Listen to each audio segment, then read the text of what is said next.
Hi, Capricorn. Welcome to your with your quantum reading with me, Jocelyn, the Quantum Queen. Ooh, wow. Alrighty then. So let me get into my normal intro. Feel free to fast forward if you guys are sick of hearing this. This is for Capricorn, Sun, Moon, or Rising. And as always, welcome to my cross watchers. And cross watcher, you could be dealing with a Capricorn, and the message could be for you directly, so feel free to take it however it resonates with you and your situation. Keep in mind that these are general messages, so if something doesn't resonate with you, it's probably not for you, so please don't try to force it to your situation. And just wanted to say thank you. Oh, yeah, if you guys would like to book a one-on-one reading with me, you can find my information down below in the description box. And just thank you to those who've been liking, subscribing, and thank you for all the good karma donations. I appreciate that so much. Okay, so Capricorn, what I'm seeing happening, and this is kind of what I was getting in the pre-shuffle, so this is perfect. I think what's happening is there's someone in your environment, dude, it's kind of getting to a bit of a blow up moment, because what I'm seeing, I'm focusing a bit more on the shadow side of things. There's someone in your environment. This could be boss, coworker, a significant other, lover, like family member, however this applies. But I'm focusing on the shadow just because we've got the Tower and the Hermit card. So it looks like something's coming to a bit of a destruction, kind of a dramatic change. It's an unexpected event that happens with the Tower card, right? It can sometimes seem like, holy shit.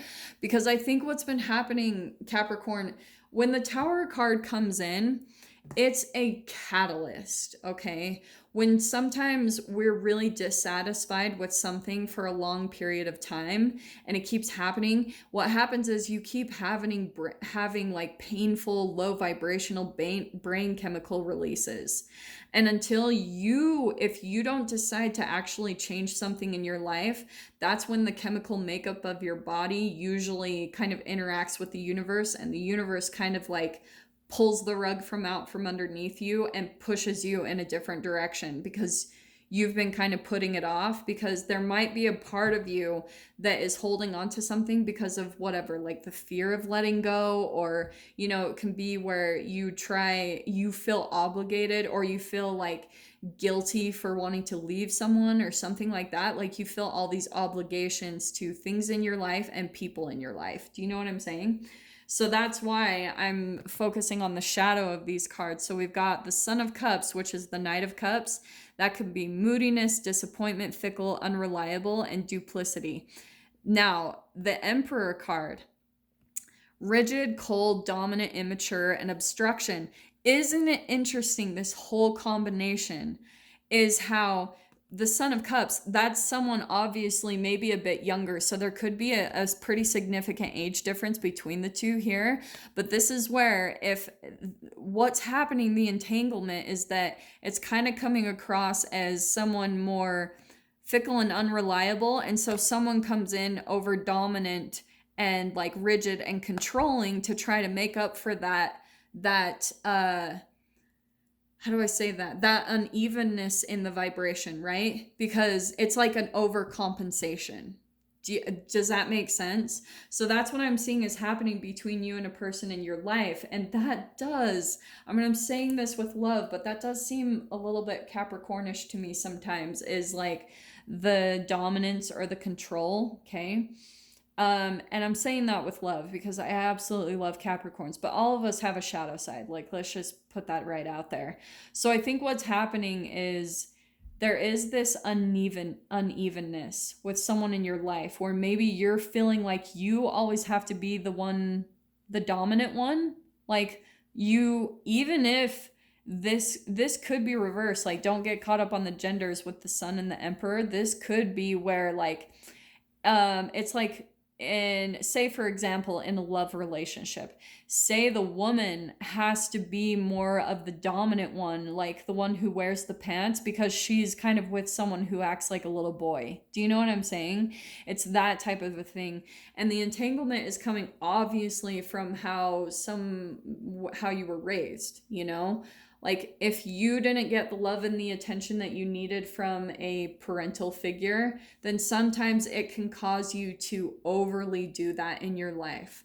So, because if you had emotionally broken parents and you had to come in and be kind of like the emotional fixer, like you almost had to be the parent of them, then that's going to also cause you to come into relationships with other people in your life where you need to fix them, okay? Because that's what you're used to. That's the reality that you grew up with. That's the whole vibration and everything that set the tone for the rest of the relationships in your life until you wake up to that. And that's why this hermit mode always comes in. This card, this is a reflection. Now, people can take this in two sides, because the positive side of hermit mode, like going internally, is you have this period of time to really go through contemplation, look for your inner guidance, do some soul searching and reflection. That's what we all have to do after certain relationships. We go through hermit mode because it's that opportunity for us to really look at our patterns, our habitual patterns in relationships and work and all the areas in our life, to really try to understand why we do the things that we do. The shadow side of the hermit can be loneliness, isolation, it's lost. It can be introverted and becoming kind of closed-minded. So that's kind of the pessimistic or the downside of going hermit mode, is because you have a choice to do that. You can either kind of pull in what's the positive that I got out of this, like do this reflection and decide to come out of it in a positive way, and look at the accountability, look at how you can take responsibility and accountability for your own vibration, rather than just pointing the finger and placing the blame at this person, even though they're still coming in as maybe like lower in, not saying one is better than the other, but it's almost like you're the one that's always really stable and committed and grounded, and this person is kind of fickle, right? They're unreliable, and you have to always be the one that takes control of things. And it's because you contribute to that as well, believe it or not, Cap. And I'm saying that with love. But that's the need for the hermit mode, is I think you guys are going to go through some type of like disconnection or something kind of extreme, or there's at least going to be some type of like unexpected event, right? That Tower card that comes in kind of like boom, because the accumulation of this, it's only going to last for so long, especially if it's low vibrational brain chemical releases. Eventually it's going to lead to this point where there's going to be this accumulation of the shadow within both of you, and then boom, the universe comes in with the Tower moment to really like expose everything, the shadow and the light about this dynamic. And then that's usually when we go into hermit mode, really taking a look at ourselves, at the other person, really like looking and seeing how we can grow from this whole situation. Okay, so let me pull out some animals to see what else we can get on this. Yeah, I was not expecting it to go in that direction. I mean, I was kind of getting it a little bit in the pre-shuffle, but I was like, kind of unclear. But those four right there kind of cleared it up completely. So let's see what else we can get. And I was kind of getting, yeah, ooh, do you know what I'm seeing? This is really interesting. It's kind of like, Cap, the reason why you do this is because there's this thing about you, and I do want to say, saying this with love, is that you're coming in as the more responsible one, okay? The Emperor, where sometimes you can seem like you're over controlling or dominant, right? And it's because of this, because underneath the surface, like you're trying to maintain the stability of whatever environment you're in. So maybe you're all about like maintaining stability in the home environment, or in the work environment. You're a hard worker. I mean, this is totally a Capricorn card to me, even though at the top that's a water symbol, right? Pisces, Cancer, Scorpio, which could be very significant for some of you. You could be dealing with that, and I wouldn't be surprised just with that Son of Cups, that is Pisces, Cancer, Scorpio. And sometimes they can be a little wishy-washy, especially if, and I'm saying this with love, but if you're dealing with like a Pisces, they can be kind of wishy-washy, fickle, unreliable, because they're just so like back and forth, go with the flow. They don't do things the way that you do. And that's where a lot of the understanding needs to come in, really, really like learning how to take the perception of the other person that you're dealing with and then deciding like, really, truly, do you want to be with this person or not? Like, that's what it is. Because, oh, this is popping out to me too. If you guys have listened to Abraham Hicks, she always says, like, you cannot control another person to change or be a certain way. It's unrealistic and it's just exhausting when you try to do that. You just can't. That's where tower moments come in too, because you're trying to control someone or maybe change someone. And what Abraham says, I freaking love this. She says, if only this person was different, they would be perfect. Right? And I think that's the case with all of us, and like trying to learn how to like deal with relationships as a whole. But Cap, going back to this card, sorry, I can go off on my tangents.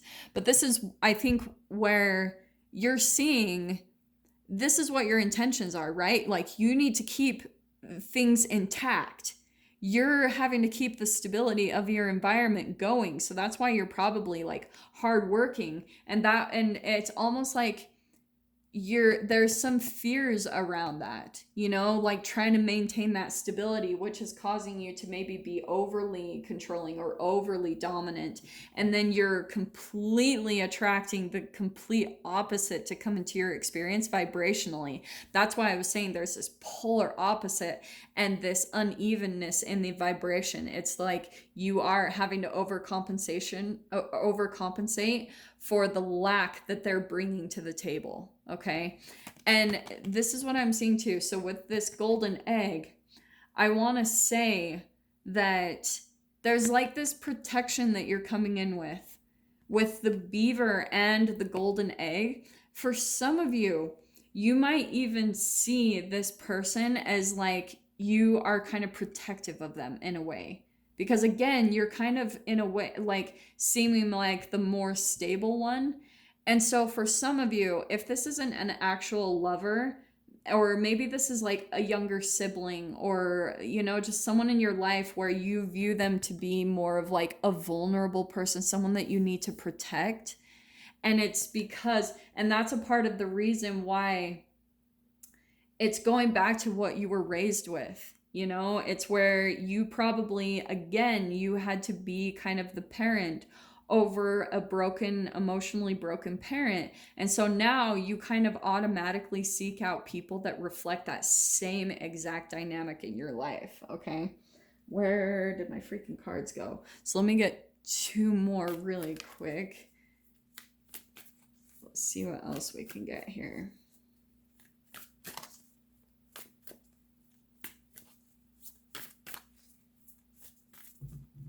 Okay, not quite that.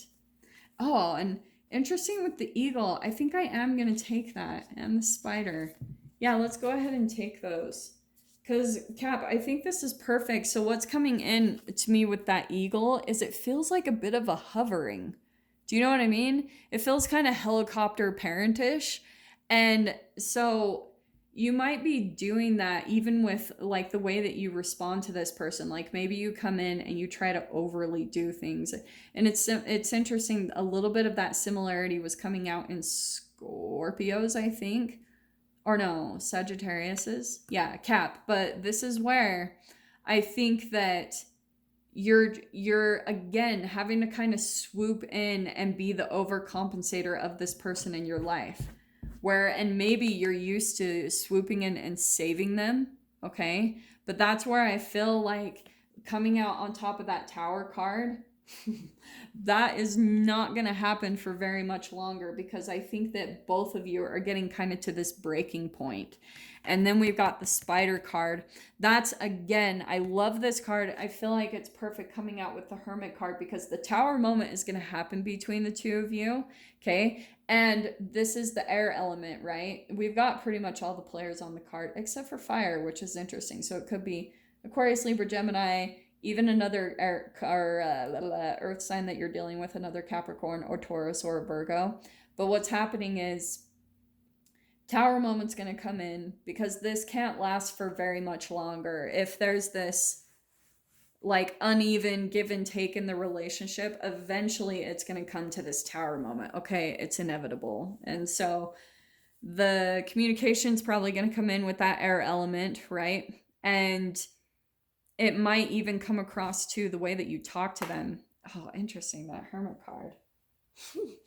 And so Capricorn, during this hermit mode, what I see is going to happen, like I said, after you guys go through your tower moment and maybe go through some type of separation, and I'm saying that because of the hermit card, right? What's going to happen is this is going to be that moment where I feel like your universe, your guides, whatever, that's the beautiful thing about hermit modes, is it's the opportunity for your guides to communicate with you what's going on, so you can start seeing how to change patterns in your life, because the spider card is all about seeing how everything is connected in your life. It's that cosmic web. It's how this thing, right, a movement over here can cause a movement all the way on this other side. It's catching things.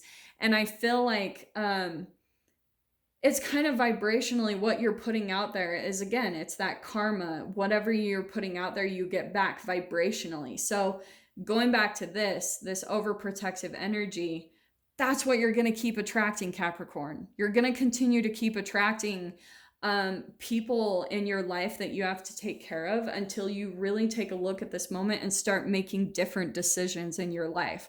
Like maybe even choosing to walk away from people that mirror this in some way, shape, or form, because that's going to help you to feel more empowered and really just directing all your focus back on yourself and realizing it's actually a reflection. It's something that needs to be taken a look at within yourself. Does that make sense? So I'm going to try to pull out some cards really quickly. There's that Emperor card again. Okay, let's see what else we can get here. Yeah, you know what? I'm going to go ahead and take those, because I think what's happening, once this happens, there's going to be this separation, right? There's that Emperor card, okay? Dude, I'm just going to take from these cards, because what I think is happening, you guys are probably going to go through, like I said, that hermit mode, maybe block the communication, okay?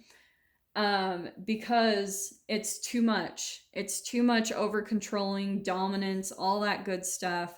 And then what's happening, this Two of Wands, that's all about independence. Sometimes that can be travel. So maybe that's where that Hermit card is coming in. You guys might be separation, like going through a separation geographically. Like you guys might move to different places or move out of state, or just maybe even go on a vacation for a bit to just try to disconnect from that person. But isn't it interesting how we have Two of Swords and Two of Wands? So it's definitely a two people in this dynamic. But here's this really cool thing is, once you get this, right? Here's this Four of Swords, getting peace of mind, kind of going within that hermit mode, getting some time to really go a little bit meditative and get clear about what's just happened. Then I see there's this new beginning, okay? There's that Fool card popping out to say that there's going to be this new beginning for you.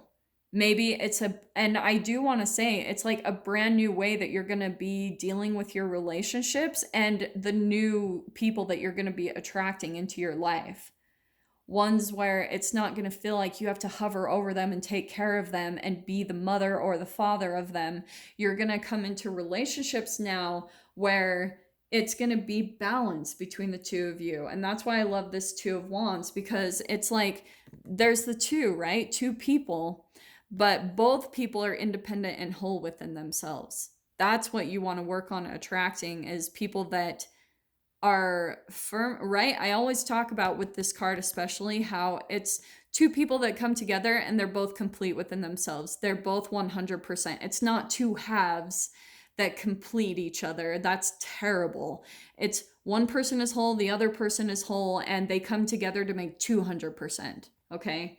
That's what's really awesome about that card. So, Capricorn, I'm going to go ahead and dive into this further in the extended, kind of dive into this, what's coming at this new beginning. If you guys want to join me over there, feel free. Just go down below, click on the Vimeo link, and I'll see you guys on that other side. But if this is where we leave things, Cap, I am sending you guys so much love. Wishing you all the very best, and I will see you in your next reading. Take care.